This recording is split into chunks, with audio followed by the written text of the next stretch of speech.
Hi, I'm Kevin, and this is the Byrne Identity. For those of you who come to our home games, you know we use some of Eminem's song, Lose Yourself, as part of our player introductions.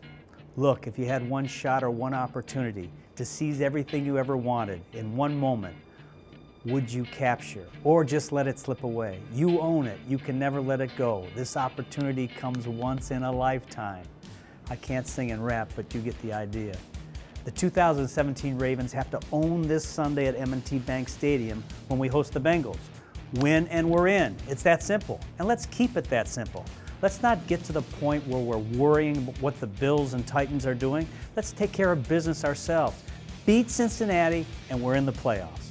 What a New Year's celebration that would be. This team, this season, this group of men, it's once in a lifetime. What great memory can they build for themselves and for all of us? If you went to the over 40 players who showed up for the first day of our off-season conditioning and strength program on April 17th and asked, would you take hosting the last game of the season in Baltimore against the Bengals to guarantee the Ravens a spot in the postseason dance? Would you accept that? Pretty sure they all would say yes.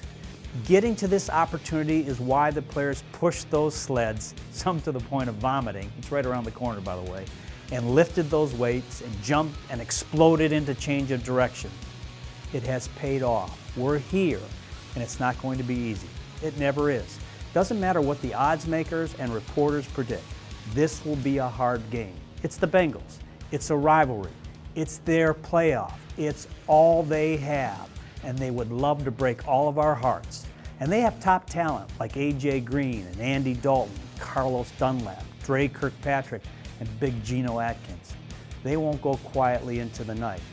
Look what they did last Sunday. They knocked the Lions out of the playoffs. Detroit was desperate to win that, and that shows how hard Marvin Lewis, a coach we know well and respect, has his Bengals playing. Cincinnati has beaten us 6 of the last 8 times we played, but we own the last game, the 20-0 shutout at their place in this season's opener. And we played in big games since. We own a 4-5 record after our bye weekend this year. We've been in a must-win mentality. We had to win 4 or 5 to get to this point, and we did, with the only loss being that memorable one-pointer at Pittsburgh a few weeks ago. We've been playing with pressure on us, and the Ravens have responded. We've averaged 30 points per game over the last 8. That's third best in the league behind the Eagles and the Rams, ahead of both the Patriots and the Steelers. And how about our quarterback? Joe Flacco has thrown 7 touchdown passes against just 1 interception in the last 4 games. Our defense leads the NFL in takeaways with 33. Terrell Suggs and company have produced 3 shutouts this season. We're playing at M&T Bank Stadium, where we've produced the league's 2nd best home record during the John Harbaugh era, where we've given up just an average of 16 points per game this season. We're ready for this moment, this opportunity, and I love the team's approach this week. It has been a combination of preparing and having fun at the same time. I don't sense any, oh my, the Bengals played so well last Sunday, they always play us well, they've had success stopping our offense. That would be my nervousness and fret, not the players. Instead, I've seen let's know our assignments, let's have great meetings on Tuesday, and then an outstanding practice on Wednesday, and then come back with another super practice on Thursday, and then today. Let's prepare to be the best we can be today, and then we'll be the best we can be on Sunday. It's the strength of Harbs and his assistants. It's meeting to meeting, practice to practice. What did we talk about earlier this season? We win, W-I-N, because we take care of what's important now. One more thing, it's going to be cold Sunday. Here's what I found in a lifetime of sports. The greatest fans are found in cold weather climates. You never hear about the great fans in places like Miami, San Diego, and Los Angeles. People from those places brag about the weather. They don't brag about their teams, and they show up and become big-time cheerleaders only when their teams win. But places like Baltimore, Green Bay, Pittsburgh, Buffalo, those fans are tougher.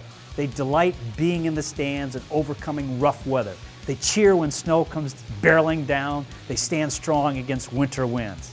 Man, look at our Ravens fans last Saturday. The rains were pounding, especially in the second half. Yet at the end of the game, when our players were begging for noise to disrupt the Colts offense, you guys thundered.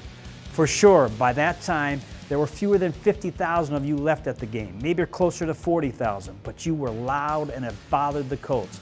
They couldn't hear the signals in those last chaotic moments. You were outstanding. As the game ended, Coach Harbaugh was saluting you with exaggerated thank yous. We were all wet, but we were having fun building memories. Let's do it again in this cold, this Sunday. Bundle up, create some havoc for Cincinnati, be able to say I was there when the Ravens beat the Bengals on the last day of the season to gain the playoffs. Let's beat the Bengals. Happy New Year, thanks for watching, and we'll talk next week.